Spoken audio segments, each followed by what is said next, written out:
All right. Well, good morning, good afternoon, everyone, and welcome to today's Exploring by the Seat of Your Pants event. My name is Joe Grabowski, and I'll be your host for today. We are racing towards the holidays, but we still have lots of live action coming your way. If you head to our website, exploringbytheseat.com, you can find all the live events that are coming up. Register to tune in with your classroom or catch some of the recordings. It is a crazy busy holiday season now, and I know there will be some chaos in classrooms. So if you can't make events live, you can always catch those recordings when you do have that spare bit of time. So today we're going to do pretty much my favorite thing, and I know students love this as well, is heading out live into the field to see what's going on in science, exploration, adventure, and conservation.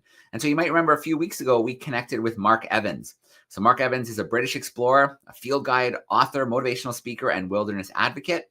He's lived in Arabia for over 25 years and is now based in Scotland. He was awarded the MBE by Her Majesty the Queen for his work using challenging outdoor journeys for personal development and learning. So we connected with Mark from his home a few weeks ago before he left on this amazing expedition he's doing in Oman. So Oman 3165 is a 70-day journey by kayak along the coastline of Oman in celebration of World Maritime Day.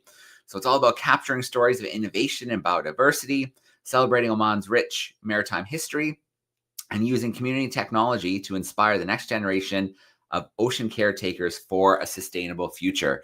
So we've been looking forward to catching up with Mark in the field. He has had a busy time so far. So I'm going to grab Mark with us right now. So I'm just starting my day here in snowy Canada, but Mark is ending his day there out in Oman. Hey, Mark, how are you? Hi, Joe. Great to see you. I don't know if you can see over by the side of my head there, but the full moon is rising. It's I think it's a full moon tonight and tomorrow. So all's really great. Thanks. Yeah, excellent. Well, we have lots to get through. I want to share your website with students so they can see how to follow along and see some of the cool pictures and 360 stuff you've been sharing. I want to catch up on the journey so far and what's still to come. And then you've sent me some really cool video clips and some pictures. So Mark, I think the best place to start, I want to share a couple little pictures here to give students an idea of what's going on. So this is what the journey you've covered so far. Mark, can you tell us a little bit about where you are and what it took to get there? Yeah, well, we're pretty much the yellow dot just past Muscat. So Muscat is the capital city of Oman. Very small capital, about 800 to 900,000 people. We started the journey, though, right in the north. You can see where those narrows in the sea, and that is the Straits of Hormuz. That's where a huge percentage of the world's oil passes through. It's probably strategically, geographically, the most important waterway in the world, I would think. Arguably, you got the Suez Canal and Panama Canal, but the Straits of Hormuz economically are a critical waterway. That's where we started our journey in the northern province of Oman called Musandam, which is isolated from the rest of Oman by a chunk of land belonging to the United Arab Emirates. So we started in Kasab, the main town in Musandam, beautiful mountains, spectacular scenery coming right down into the sea. It's really amazing. And for me in my boat, it's really the challenge there, Joe, is finding somewhere I can land when I'm tired, because there are very, very few places you can actually get out of the water because the cliffs come straight down into the sea.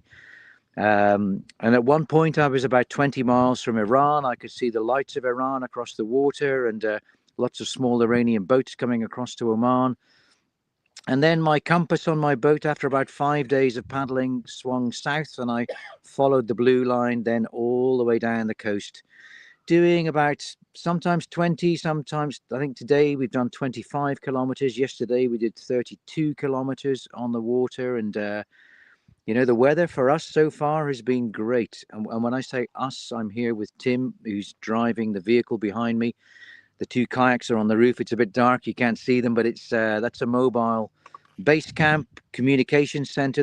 I've got internet in there, which means I can speak to you halfway around the world, and that's the way we work. Going to bed at 8 o'clock at night, getting up at 4:30, breakfast, down to the beach to launch the kayak just before sunrise at 6:30, and Yeah. then paddling for 5 or 6 hours every day.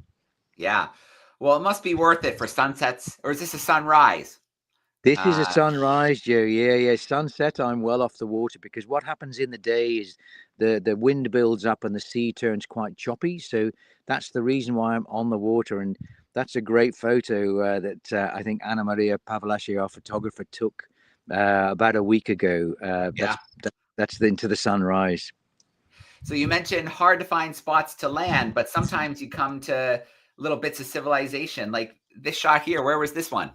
Oh, well, this is definitely civilization. This was us arriving in Muscat, the capital city.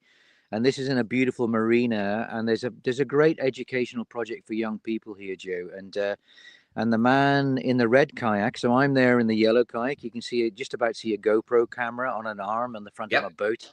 The person with me is Captain Salah Al Jabri. And if you have any listeners who really love ocean adventures, 10 years ago, or 10 or 15 years ago, I can't remember now, Captain Salah was approached by the Sultan of Oman, the ruler of Oman, because Oman had rebuilt a boat that had sailed in the 5th century. So it was an ancient boat. A wreck had been discovered in the waters off Singapore, and the wreck of this old boat contained Arabic pottery and coins. And they did a bit of research, and they found out that boat came from Oman. And so the Omani government bought skilled people from around the world and worked alongside Omani trainees, and they rebuilt a replica of that boat. And that boat didn't have a single nail or a single screw, and no technology on board at all. So they sailed that boat from Oman to Singapore. It took them 5 months. The guy in the red kayak was the man who was the skipper of that. They had some live goats and live chickens on board to eat. And if the wind blew the wrong way, they went backwards. And it was all filmed by National Geographic. So if you go onto YouTube and you look for the Jewel of Muscat, you'll see Captain Salah there, the guy paddling with me. So Oman's very proud of its maritime heritage, and we're landing here in front of a wonderful organization called Oman Sail. And Oman Sail was set up 10 years ago to reconnect young Omanis to the sea and to teach them how to sail like their grandfathers and grandparents did. And so they organized a great welcome for us, because Captain Salah is an ambassador for Oman Sail. So we had a wonderful greeting there. Sounds great. And then it's hard to see right now because the sun's got down, but this is a little idea of what your camp might look like with the vehicle, the kayaks on top. Exactly. Yeah. Exactly. You got it there. I mean, that photograph could have been taken here an hour ago. It's amazing how the days are getting shorter, actually, as we approach the shortest day of the year on December the 21st. But that's a typical scene. We'll try and find a tree, because our great enemy is the sun. So trees enable us, give us a bit of shade, and we can dry our wet clothing from the kayaking. So we'll often take the boat out of the water about midday, but we tend not to camp on the beach, because there are lots of fishermen and people camping if it's the weekend. So it's Thursday here in Oman, and the weekend here in the Arab world is Friday, Saturday. So tomorrow is the first day of the weekend for everyone here. So if we camped on the beach tonight, we would be surrounded by people driving 4-wheel drive vehicles coming out to camp on the beach. So we try to find, one of our challenges every day is to try and find a place really off the beaten track Yeah. where we can just have a bit of peace and quiet, because we've got so much science work, Joe, going on that we have to download and store all the data, and that probably takes an hour every day. And I'm talking to you now. Half an hour ago I was talking to the Royal Geographical Society in London. So we need our tree and we need our shade, and to do all the work that needs to be done. Sure. So before I retire these photos, Mark, I want to go back to this map, because I noticed on the map, and this brings me to a question I wanted to ask. Not too long ago, a few years ago, I was diving here in the United Arab Emirates, just off Fallujah. And it was a beautiful dive site. There were green sea turtles, nudibranchs, eels, clownfish. It was really a great dive site. So I'm wondering what the marine life is like. You would have paddled probably right over my dive site, maybe. Yeah, probably did, Joe. Yeah, the marine life has been great in almost every respect. So we've had a lot of sea snakes, some looking pretty nasty, actually, bright yellow and black. They actually look quite aggressive. But they're only about a meter and a half long, and you know what? They pop their heads up and then they dive down, and you can see them diving down into the sea. And a lot of turtles, lots and lots of turtles as we go, and the turtle numbers are increasing because I'm approaching now the most easterly point of Oman. You've got the map there, which is great, so people can see Muscat there, and probably now I'm about 5 days from that easterly point of Oman. And geographically, Joe, that's famous for two things, and it's called Ras Al Had. Ras means point, and so it's the meeting place of three seas: the Indian Ocean, the Gulf of Oman, and the Arabian Sea. So that's the first geographical fact about it. But the second geographical fact is that it's the most easterly point of the entire Arabic-speaking world. So people who pray 5 times a day, like all Arabs do, they're the first people in the Arabic-speaking world to pray, because the sun rises first there. And a very good friend of mine, Mikael Strandberg, who you may know, Mikael, many years ago, a Swedish explorer, he was going to walk from Ras Al Had, the most easterly point of the Arabic-speaking world, to the most westerly point. And I'll let your educated listeners try and work out where that might be. The journey he thought it was going to take him about a year to complete. And right. I'll give you a clue. It starts with the letter M for Mike. All right. Well, I wanted to highlight this story map because if you go to the website, oman3165.com, you can find a link to this virtual story map, and it's really cool. So you can go pretty much along the route. You can pick on different points from departure and then make your way through. You can see really cool video clips. We're going to share this one in just a moment. And really see what life is like for you out on the water. So you can see those cliffs you were talking about, how hard it is to find a spot to land at different times during the day if you're tired. So this is a really cool spot to check out. Go back in time and follow the journey and check out some of those images. If you visit the website as well, you'll find a tracking map where you can click on points and see what Mark's been up to at various times. So that's really cool. To be able to follow along on this interactive story map and see the journey that you've been on, Mark. And these 360 ones are really cool as well. So you can get that full perspective looking around. Fantastic. Yeah. Do you know what, Joe? I haven't seen that. So that's really great to see. That's really good. That's a project with some students at Durham University who are doing a really good job of managing that. Yeah. Very, very cool. Okay. Let's come back from that screen share. So, it's nighttime for you right now, Mark, but you're not, even though it's a desert, you're not alone in the desert. So you shared a couple of little clips with me. You've been putting out little camera traps at night. And I think you were saying little tuna cans, maybe with leftover tuna in them. Yep, exactly. Even though we're starving hungry sometimes, we're not allowed to open the tins of tuna because that's for the animals. So obviously we're seeing a lot of marine mammals in the day and lots of fish leaping out and amazing bird life. Today we've seen a lot of Egyptian vultures, which are quite a rare species of bird. But yeah, so we have terrestrial science that we can do too. So Tim, who's here with me, about 20 minutes ago, he was putting out the camera trap, and this is what he caught last night. This is less than 24 hours old. That's pretty cool. Is that a red fox, Arabian red fox? That is an Arabian red fox, and we're going to see a lot of those in the days ahead until we reach and approach the border with Yemen. But because then, Joe, things get really exciting, because that little bit of Oman is touched by the monsoon. It's a bit like Africa and Arabia. So down there, we'll expect to see hyena, wolves, honey badgers, genet cats. We may see an Arabian leopard, but it's unlikely. Cool. But yeah, so it's great fun looking every morning at what's been around us in the dark. Yeah, like this.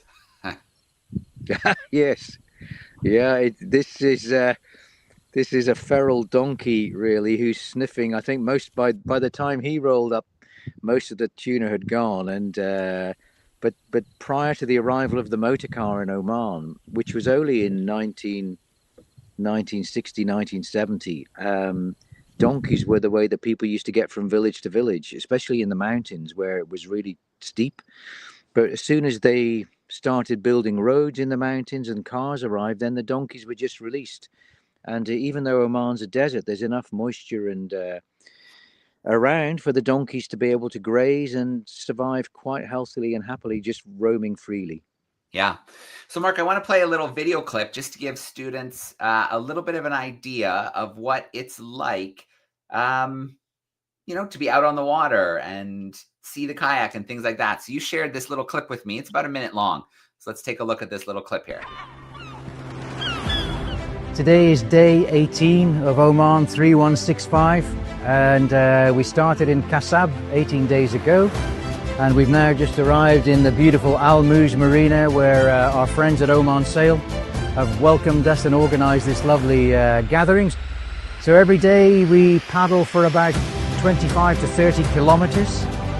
We get onto the water at 6:30 every morning, which is sunrise, because the sea then is lovely and smooth and calm. And we come off the water about 12 o'clock midday, but all the time we're doing scientific surveys. I'm towing, underneath my kayak, I'm towing a microphone under the water to listen for whales and dolphins. We're doing lots of education work, and that's where our partners come in. So the partnership between Aziad and Vodafone is fantastic. It's great to see two brilliant organizations working together as one to promote the story, to tell the news of Oman to the world, but also to inspire the next generation of young people to care more for the oceans, because Oman has a very, very special environment out there. All right. Very cool, Mark. I imagine you're having a great time. I hope that you're using tons of sun protection. I imagine being out on the water, that's probably front of your mind as well. All day long in the sun. Yeah. Well, thankfully, the first couple of hours, Joe, it's just blissful, because that sunrise, the sun's not too strong for the first couple of hours, but then the next 3 or 4 are definitely. So I'm slapping on the sun cream for sure. But I've got sunglasses, got a hat on my head all the time, and and gloves on my hands, so there's not too much skin. It's getting the balance between being able to avoid overheating and but also protecting as much of your body as you can. All right. Before we start into some questions, Mark, there's one more clip. I'm only going to share about a minute of it because I want to make sure that you can get to your dinner and we can still work in a couple questions. But just to give students an idea of what the kayak looks like. So this is a longer clip, and I'll share it with classrooms afterwards so they can check it out. But we'll just play about a minute of it so we can get a look at your kayak. So I'm going to bring that up here. So we've had a few questions from... So there's a bit of wind in the background, but we get and actually, Mark, maybe I'll just kill the sound and you can just talk a little bit about the boat. Tour. Yeah, sure. It's 5 meters long, weighs about 25 kilograms. Inuit design. It's a hunting craft for the people in Greenland. Very seaworthy. And you can see it's got sort of rubber hatches here at the front where I can peel that off and stuff my sleeping bag. There's a compass to help me navigate. I can peel that rubber hatch off, put my sleeping bag and my food in there. That stays nice and dry. And then as I move along the boat, there are deck lines to hold on to in case I fall in or if someone else falls in. I've got a little bag there, little storage device where I can keep my sunglasses and sun cream.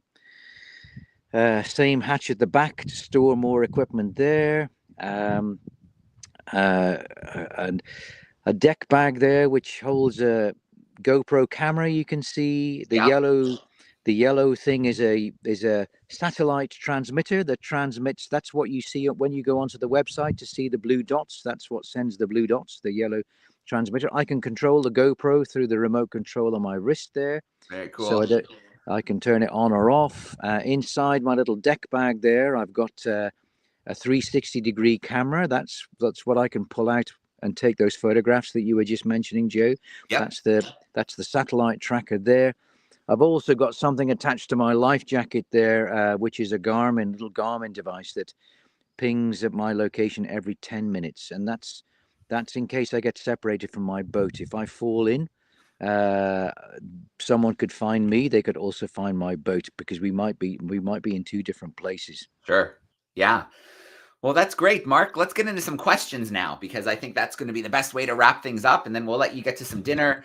And I'm sure there's a little bit more you want to get up to before getting a good night's rest before another big paddle. Yeah, thank you. Yeah. So first things first, first question I have here is from a 6th grade class, and they're wondering what's been the most challenging thing so far of this expedition? Well, that's a really good question. So I would say the most challenging thing is knowing how far to paddle every day, because I'm trying to hold back a little bit. It's like it's not like running a marathon. You run a marathon and then the next day you're just resting. Yeah. And it's a well-deserved rest because a marathon is hard. But I've got marathon after marathon after marathon, so I have to pace myself every day. And there was a day like yesterday when I was so tired, I was just relieved to get off the water. It was 32 kilometers into a strong wind, but I had to get there because someone was meeting us there. But today it was much more controlled. I stopped after 3 hours. I touched base with Tim, and I said, you know what, I think I'm just going to go for 2 more hours, and that's enough. That's another 10 kilometers because I don't want to overdo my body. I'm 64, Joe, and I need to just look after my body, and because the whole expedition could stop if I have a muscle strain in my arm, my shoulder, and my back. I've got a bit of a spasm in my back today, so I've been stretching and doing some yoga on the mat we've got here, and so that's the biggest challenge, is trying to manage my body but also trying to move forward at the same time, because we have a long way to go. This is day 22. We've got another 13 or 14 days to go before we stop for Christmas, which we're going to stop on December the 18th. But that's only halfway. Then we need to restart in January the 4th, and we go again. So that same fear for me is just moving forward with my own sort of health and body function. Sure.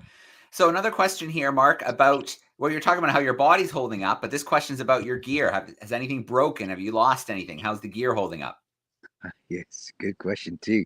So I haven't lost anything yet. I put a small, tiny little scratch in the front of my kayak about 3 days in, because it was a really sharp, rocky beach that I landed in, and a wave just pushed me forward at the last minute, and I could tell by the sound that it wasn't good. And I flipped my kayak over, and I could see it's lost a couple of layers of skin, but thankfully it's not allowing any water in.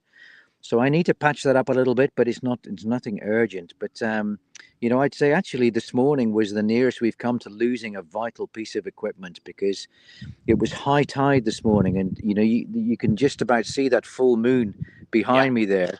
And that full moon, the bigger the moon, the stronger the tide, the higher the tide. And so the waves breaking on the beach this morning were really quite big. And the boulders, it wasn't a sandy beach. A sandy beach would have been easy, but there were big boulders. And I didn't want to damage the kayak anymore. And Tim very kindly kicked his shoes off. He was trying to give me stability in the water and push me off through the waves. And sadly, my hydrophone, remember, those of you who were here a couple of weeks ago when we spoke, you might remember I'm towing a 5-meter cable from my kayak, on the end of which is an underwater microphone. And it's a really expensive, sensitive piece of equipment. And I was paddling away, trying to get through these breaking waves, but then something pulled me backwards, and I tried again, and something pulled me backwards, and I couldn't work out what was wrong. And then, of course, I looked to my side, and the hydrophone that I'm supposed to keep on the deck of my boat until I reach deep water, and then I drop it in so it doesn't get caught in rocks. It had got knocked off by the waves, and it was snagged between two boulders, and so I couldn't move. I'm in my kayak, and I'm on the top of the water. This hydrophone is trapped in rocks, maybe 1.5 meters down. And so Tim, bless him, I was shouting through the noise of the waves to Tim, who was walking back to the vehicle, and he came down and pulled off his shirt and dived into the water a couple of times and managed to release it. So thankfully, we've about an hour and a half ago, Tim downloaded all that data and everything seems to be working okay, but that's the nearest we've got. So speaking of that hydrophone, so listening for sounds, maybe marine mammals, do you know if you're getting any results, or is it too early to tell if you're getting some good sound? Well, we don't know, Joe, sadly. It's every day is about 5 or 6 gigabytes of data. So it's a huge volume of data. So Tim first of all downloads it onto a laptop, and then he dumps it onto I think a 2 terabyte storage device. And even if I could hear it, I wouldn't know what I'm listening to. Right. So that has to go to a specialist marine mammal unit, which is at the University of St Andrews in Scotland, the Sea Mammal Research Unit. And so when I fly back to Edinburgh on December the 20th, one of the first things I do will be to pop that in the post to the team at St Andrews University, and they can do their stuff, and hopefully they'll be able to detect some interesting underwater communications that I can't hear. All right. Well, I've got a few more questions in the chat, Mark, but before, most of our classrooms are joining us via the live stream today, but I do have a homeschool group in North Carolina who wanted a camera spot. So I'm going to let them say hi, and I bet you they have a question or two for you, Mark. Hi, Mark. Hi, how are you? Very well. How are you? Well, I'm good. I'm just waiting for my Nutella and banana sandwich. That's my supper before I get into my sleeping bag tonight. Oh, that sounds delicious. And then you get to enjoy the supermoon. Exactly. I mean, look at that over my shoulder. Isn't it beautiful? Oh my gosh, it's beautiful. We have some gorgeous sunrises here, especially too. So we were excited for your photos. On the other great. Great. Yeah. Well, do you know what? I was just messaging some friends in Scotland, telling them to look out for the moon, and they said, "What moon? They can't see it. It's another cloudy day in the Highlands of Scotland." So those of us that have clear skies, we're very, very lucky. Yeah, absolutely. Well, you have a couple questions, right, Lizzie? So my first question is, how far can the hydrophone detect? Oh, that's a great question. Well, that depends on the volume of the noise that it's actually listening to. So I think a heavy boat engine, for example, so it doesn't just detect marine mammals, it'll detect marine traffic. And my understanding, I'm not much of a scientist. I kind of gather the data and I hand it over to the people much more intelligent than me. But I'm told that sound travels 5 or 6 times faster and further underwater than it does in air.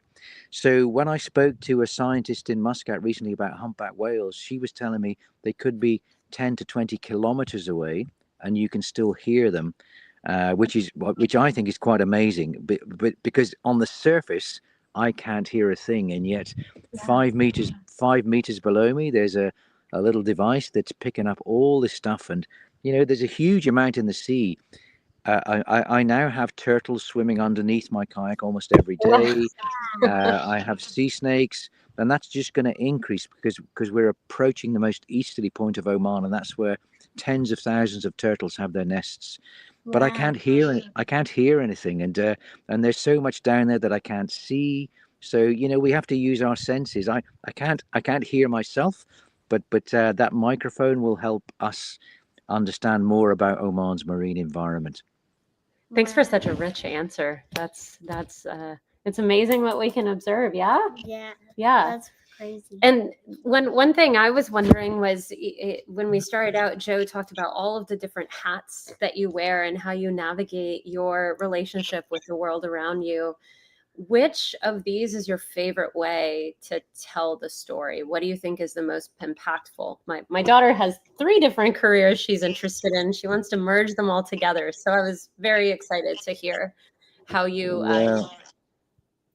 Well, you know, I think all 3 of us adults on the screen are great storytellers, actually, and I think teachers have such talents that I think teachers underrate themselves hugely, because I think teachers are great communicators, and they're great at inspiring young people, and that's what my journeys are all about, really. I don't do them. It's not about me. It's not about the kayak, really. The kayak is just the vehicle to tell the stories, and for me, it's a floating laboratory, because we're doing 2 scientific experiments never been done in Oman before, and it's a floating classroom. And here we are talking to you in North Carolina, and Joe's up there in Ontario somewhere, and we've just been communicating with a group in London, and last night we were talking to 10 primary school classes in northern Scotland. So it's the technology. I tried this journey 20 years ago, and I wasn't quite able to complete it because I had a proper job and I had to go back to work. But then this technology didn't exist, and I think we're so lucky today to be able to share stories like this and have great people like Joe who can facilitate and enable all this. And it's just I think that whole network of using tech and smart people to tell stories, to inspire young people like your young student there, the next generation of ocean caretakers, then it's great. Thank you. Thank you. All And then right. one Go last for it. question. Did you want to ask about? Yes. Yes. So This is important. Very practical. I was scared to learn how to kayak with the ocean waves. Do you have any advice on how to get started? Well, it's like anything. You need to do it step by step. And you certainly wouldn't do a journey like I'm doing, and I wouldn't do a journey like I'm doing unless I'd prepared for it before and I'd built up slowly. So, you'll find wherever you are, there are great outfitters and outdoor schools who can take you and learn the basics. Make sure what you do is absolutely safe. And what you must not do is believe all these silly headlines of books that you buy in the shop saying, I conquered the ocean and I conquered the mountain. You don't. You do what nature allows you to do.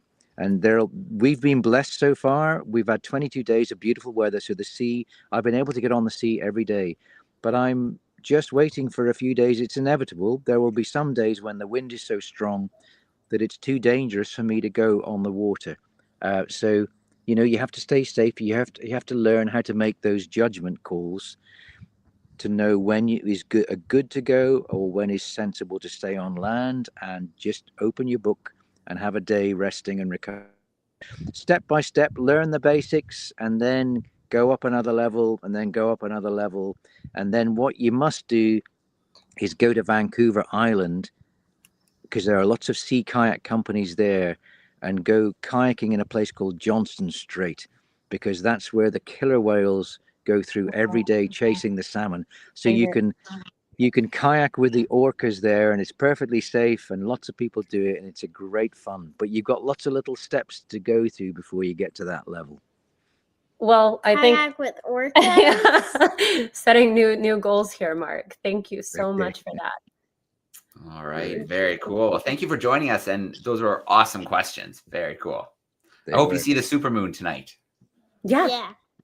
There you go. That's the supermoon in Oman. There's a preview. Oh, so pretty. Very cool. Mark, before we let you go, I'm going to just squeeze in maybe 1 or 2 more questions, and we'll let you get to your Nutella and banana sandwich, which I know is waiting for you. So, oh, sorry. Okay. Yeah. This is from a 7th grade class, and they're joining us in Toronto, Ontario. And so they're curious about, is there anything that you wish that you had with you on the expedition that now that you're there, you're like, oh, that would have been cool to have. That would have been useful. Oh, that's a great question. Yeah. Do you know what? Yeah, there's one thing, my own stupidity. We've got so much equipment from so many expeditions lying around the world that I thought I had left here in Oman after my last expedition. So in January, Joe, we had a 30-day camel expedition down the coast of Oman. And we had some handheld walkie-talkie radios that they've got a range of about 5 or 6 kilometers. And I was convinced I'd left them here in Muscat. And so when I flew in, of course, when I rummaged through every box in the equipment stores, I couldn't find them. And so it would certainly make communications much easier between Tim and I. So Tim's trying to follow me along the coast. He's having as much of an adventure as I am, I think. But it would make, at the moment, Tim's doing a great job of parking the vehicle in a prominent place as he can.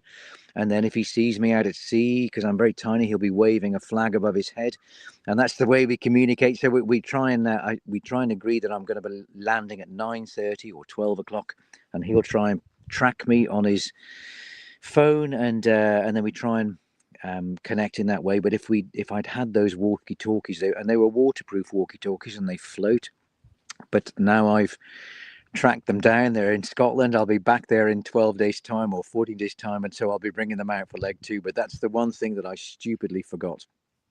Okay. Mark, final question. This just came in via the chat, and this is actually a fun one because you right now are inspiring a lot of students, who are thinking about exploration and science and adventure, but you must have had a favorite adventurer or explorer growing up. So who inspired you? Oh, that's a great question. I think, the one person that inspired me, well, there was a teacher, a particular teacher who used to take us out bird watching at weekends and walking in the hills. And so that got me connected to the outdoors. And, but really, when I was growing up, there was a guy, you'll have heard of him, Joe, called Sir Ranulph Fiennes. And Ran Fiennes, the expedition that I love and I find such an inspiration, it was called the Transglobe Expedition. And it was a journey that followed. So today we crossed the Tropic of Cancer. Okay, so 23 degrees north. And so that's a line of latitude. But the biggest line of latitude, of course, is the equator. So the biggest line of longitude goes from North Pole to South Pole and up the other side. It's called the Prime Meridian, or the Greenwich Meridian, because it passes through Greenwich in London. And the inspiration for the Transglobe expedition was to travel by boat or Land Rover or ski or snowmobile, trying to stay as close to the Prime Meridian as they could, starting in London and going all the way around the planet. And that book, I remember as I was a student at university, I couldn't wait for it to come out. It was all in the news. There was no social media in those days, so you were all waiting for things to appear on the TV news. But when the book came out, it was just incredible. I found it so inspiring. And Ran Fiennes is now in his 70s, 80s. He's a remarkable man. He, very sadly, he's gone from being superhuman and able to tackle anything. I've never met anyone so resilient, but now he is quite poorly. He has Parkinson's, and and it's just really sad to see him the way that he is. But that's life, and that's age, the dreadful aging process that we all enjoy or don't enjoy. But he for me has been an absolute inspiration, and I know I last heard him speak in my small town in Scotland called Inverness. And the theatre holds about 1,000 people, and there wasn't an empty seat in the house. And that was him talking 30 years after his great expedition. So he's a living legend. And I think King Charles in London said that when the day comes when Ran passes away, that he should be stuffed and mounted on a plinth to remind people, like a statue, to remind people of what is possible in life. Because when you look at Ran, it makes you believe that anything is possible if you want it badly enough. All right. Very cool, Mark. Well, I want to start off with a shout out to the classrooms who tuned in, to the classrooms who are going to catch the recording later this week. Thank you so much for joining us. Mark, a shout out to you. And of course, Tim, who's, doing so much to make this project happen as well. Thank you so much for sharing this with us. I'm going to put the website up here again, Oman 3165, if you want to follow along. And I can't wait, Mark, until we can do another one of these from the field. Fantastic, Joe. Thanks ever so much. You do a great job of orchestrating all that, and it's great to answer some really good questions. Thanks very much. All right. Well, we're going to sign off for now. Enjoy the next 2 weeks, and hopefully we'll connect again soon. Thanks, everyone. Thanks, Mark. Thank you. Bye-bye.